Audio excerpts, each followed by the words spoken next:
Hello again, everyone. Today I'm going to be swatching these Faber Castell Abrecht Durer Watercolor markers. I purchased these recently on Jackson's in the UK in a sale that they had on Faber Castell products. And I already have a few of these, very few, of these watercolor markers, and I've been enjoying them so much and how they work that I wanted to get more. So this is a set, and then I got a couple of extra colors. This was one of the colors that I wanted to get originally when it was out of stock. This is Cobalt Green, this is Green Gold, and then in here we have sort of more typical colors that you would expect to see in a set. Like the primaries, but this is great because you can also mix these. You could brush them onto a palette and mix them that way, or you can mix them on the paper. I haven't tried a lot of that. I'm a little afraid of mixing it on the paper just because I don't want to mess up the individual brush tips. And I'm not going to be doing that today. I'm just going to be swatching the individual colors. So the last video that I did was swatching liquid watercolor from Ecoline, and so I'll put a link down below to that video, but just note that Ecoline also makes watercolor markers that operate the same as these. I actually think I prefer the Faber Castell watercolor markers, given my limited experience with them, over the Ecoline markers. But you know, your preference may vary. Okay, so let's go ahead and swatch these two extra ones first. Put that off to the side there. And I do have a pot of water off to the side and a paintbrush, just a watercolor paintbrush. And these all have a brush tip and then a felt tip. And I'm gonna go ahead, oh, this is a lovely color. I'm gonna go ahead and put down the felt tip first and then wet it with water so that we can see what it looks like activated. You will get a little bit of staining with these if you don't work super fast. This is watercolor paper. This is my Pentalic watercolor notebook, and it's not 100% cotton, so I don't know, you know, what different results you would get with that, but you really do kind of need to activate them fairly quickly, otherwise you'll get some brush marks on the page. And I'm just going to show you what the felt tip looks like. And then let's go ahead and go on to the green gold. I was actually very curious as to whether this would truly look like a green gold. Yeah, I think it's a little bit more like a yellow ochre than a green gold, which is what I suspected, but it's still a very lovely color. And you'll see this actually has a little bit more staining than the prior one did. Okay, and then I'll go on the other side.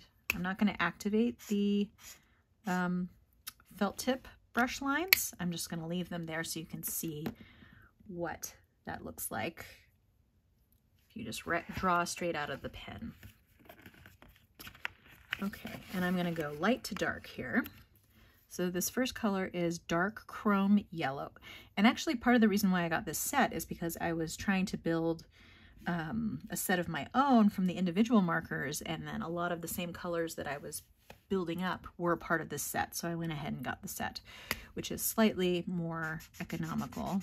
And I really love bright yellows like this that tend to lean a little bit orange. It's super pretty.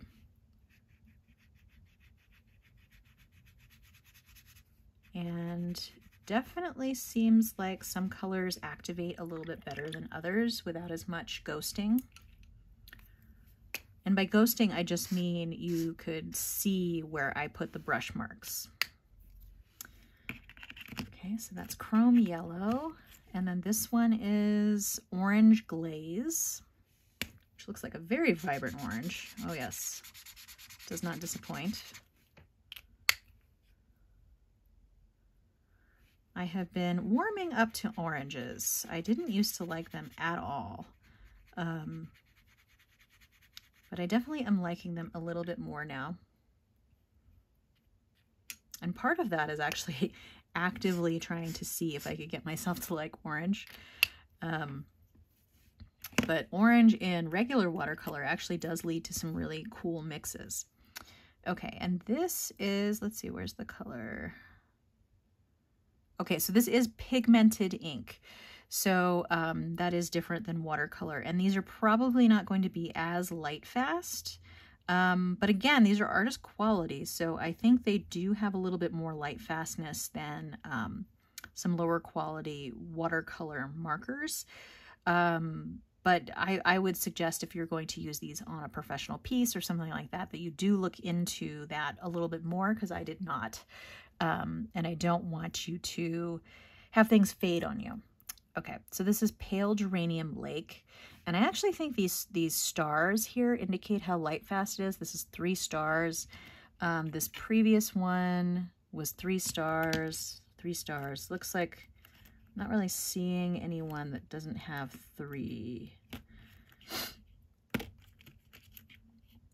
Okay, so there is one, there's a dark phthalo green here that only has 2 stars, and different brands have different different ways of measuring light fastness. So sometimes it's like 1 is best, and sometimes like 5 is best. So please do look into it before you use these in a professional piece.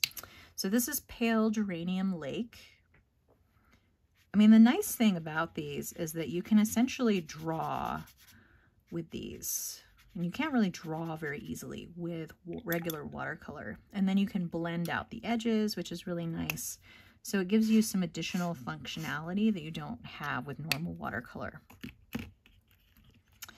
And actually, even though I'm using these on regular cold press watercolor paper, these might work better on a hot press, which would be a smooth watercolor paper, and you might get less ghosting with that, because your colors will have less, the paper will have a little bit less absorbency with a hot press. So this one is Middle Purple Pink. Looks more like crazy purple pink to me, not middle. Okay. Again, very nice color though. Very pretty.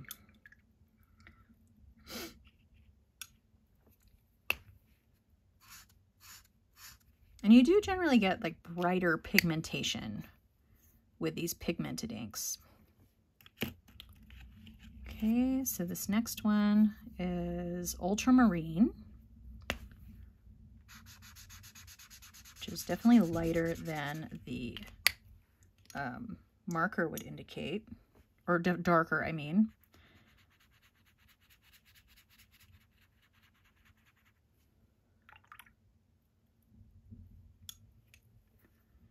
Okay. And one thing that you won't get with these, at least I don't think, is granulation. And with regular ultramarine blue, you would get some granulation. So this is Phthalo Blue. So ultramarine blue tends to run on the more red side. Phthalo Blue tends to run on the more green side. It's all relative, really, but these are pretty accurate for phthalo and ultramarine blues, really, as far as their tone is concerned. Probably getting a little bit more staining with this one, but I don't know.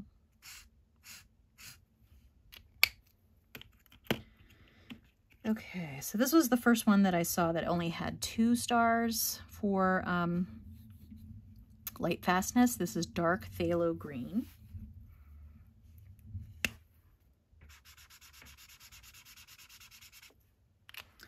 And what is kind of nice is when you activate these, they do have a very painterly quality and a very watercolor quality.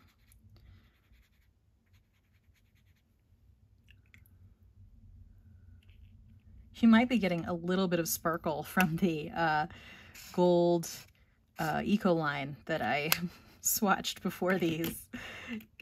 I didn't rinse out my water before I did that. So this is May Green, which should be a brighter green. We're back to 3 stars of light fastness here.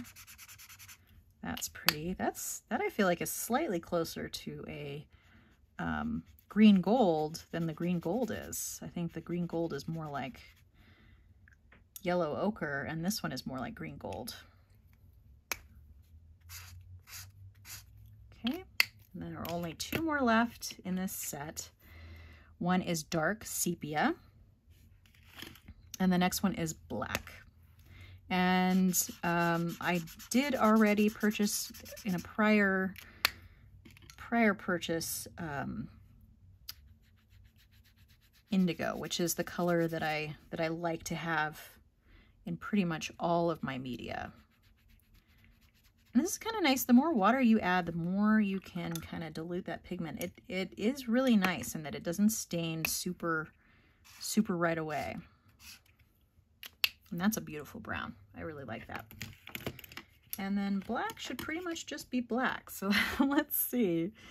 And the only one that had a lower light fastness rating was this Phthalo Green, which is interesting. Although I guess I would have to look at their light fastness rating guide to determine whether fewer stars is actually better or worse. But for everything else is the same, 3 stars. So you could actually get a pretty nice gray that seems to run on the warmer side of black. It seems to be a warm black as opposed to a cold black because it's running a little bit towards brown.